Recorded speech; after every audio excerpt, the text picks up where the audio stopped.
आमचे लहानपणापासूनचे मित्र आमचे मेहुणे हरिभाऊ त्याप्रमाणे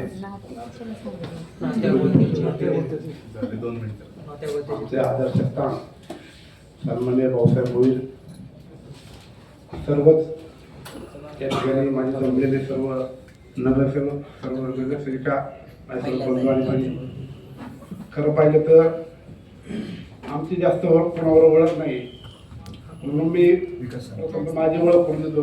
आता निलय भाऊ बसले तर डॉक्टर इथे बसले होते डॉक्टर मला इथे एक कोण मी असलं माझं की आता वेळ झालाय प्रत्येकाची ओळख करून द्या आम्हाला माहिती की बाबा नेमकं कोण नाही तर ठीक आहे माहिती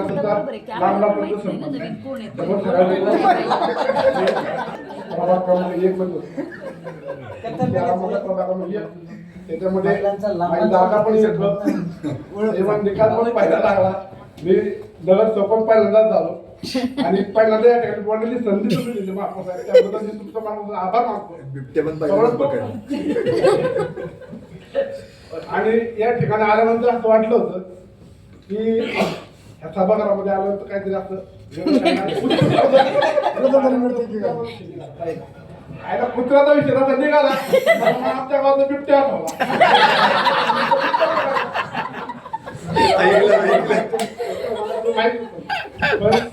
मजेचा भाग होत्या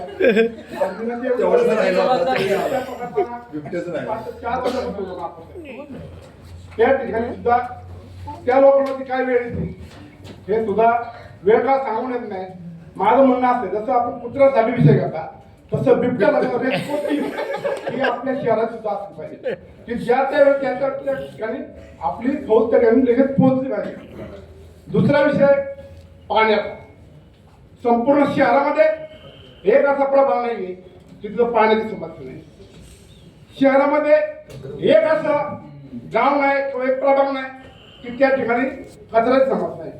कुठं गेलं सगळीकडे समस्याच नाही. आमच्या इथं असं आहे आमचा प्रभाग क्रमांक 1 त्या ठिकाणी मोरी वस्ती असतात मोर मित्र वस्ती तामाने वस्ती त्या ठिकाणी रस्ते काढून गल्ल्या मोठ्या पहिले 2-2 किलोमीटर पावसाळ्यात सगळं पाणी घालायला रोड वर गरज खाल्लं त्या ठिकाणी ट्रान्सपोर्टरची लाईन नाही सिग्नल लाईन नाही डांबर तर बघायला मिळत नाही. आता आम्ही निवडून आलो इथे आता बजेट नाही.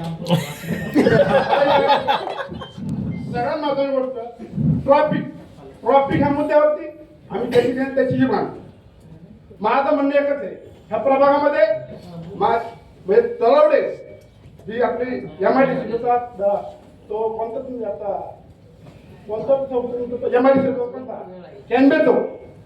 कॅनबे चौकापासून त्या इकडं दुडुगावपर्यंत जसा तुम्ही आपल्या कासोडीला ब्रिज केलाय किंवा भुसऱ्याला ब्रिज केलाय तर कॅनबे तर डायरेक्ट दुडुगाव असा ब्रिज सध्या वांदर रोड असं झाला पाहिजे. आणि आता तर तुम्ही माहिती घेतली या महिन्याभरात किंवा वर्षभरात किती ऍक्सिडेंट झाले किती वारकरी दाखवले गेले याची माहिती घ्या महापौर साहेब. आणि त्या ठिकाणी ट्रॉफिक समस्या सोडवण्यासाठी त्याचप्रमाणे जे काय आतापर्यंत त्या ठिकाणी ऍक्सिडेंट झालेले त्याची माहिती घ्या. त्या ठिकाणी तो ब्रिज होणं हे खूप महत्वाचं आहे. आणि बोलणार तर खूप आता पाऊस आला अनेक गोष्टी आहेत पण जास्त वेळ तुमचा घेत नाही. कळत न कळत कुणाच्या भावना गेल्या व्यक्त करतो आणि तुम्ही बोलण्याची संधी दिली त्याबद्दल आपल्या मनापासून आभार मानतो. या ठिकाणी थांबतो. जय हिंद जय महाराष्ट्र.